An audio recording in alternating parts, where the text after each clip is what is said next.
Kunabantu abangenawo amathuluzi okuvusa impilo zabo. Abanawo amathuluzi mekusa nasekwakheni impilo zabo. Awubaxoxela ukuthi uNkulunkulu sekwenzelene empilweni yakho. Bazohamba bayofuna lonke ithuluzi abangalisebenzisa belisebenzisela ukuthi wena ushone phansi.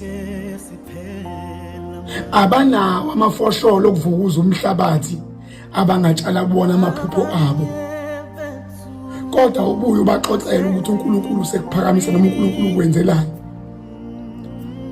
Bayowafuna bawathola amafosholo okukha inhlabathi yokungcwaba. Kunabantu abasemgodini manje bashona, ababulawanga ukuthi kwase kufika isikhathi sokuthi bahambe emhlabeni.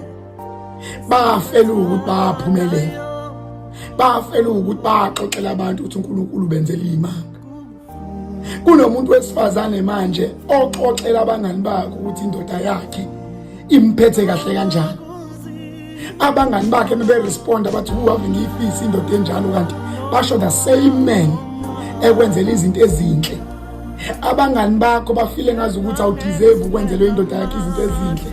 That is why nabo sebeqala bedlisa satshanyana endodeni yakho, ngoba wenza iphutha lokubaxoxela ukuthi indoda yakhe ikwenzela izinto ezinhle. Manje umbuzo abawubuzayo ukuthi nathi siyayifuna phela le ndoda ezosenzela izinto ezinhle. And manje awasamaningi amadoda out there enzela abantu besifazane izinto ezinhle. Ile ndoda yakho bayathuka ukuthi come ngaphi le ndoda yenza izinto ezinhle. That is why nabo bafuna ukuzwa i-taste ezinto ezinhle, kodwa bafuna ukuyizwa endodeni yakho.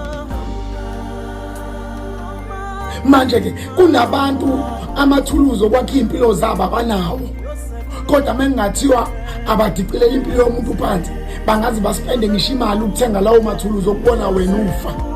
Kunabantu abangeke bayikhiphe imali ukuthenga amathuluzi azobaphakamisa, amathuluzi azobakha, kodwa they can spend a little money they have ukuthi bathenga amathuluzi bakubona ungcwatshwa wena. Gada ukuthi izinto zakho iqhubela abantu. Gada ukuthi impumelelo yakho iqhubela abantu. Ngoba labantu bathembile mhlawumbe basahlanganisa imali yokuthenga amathuluzi okubona ungcwatshwa.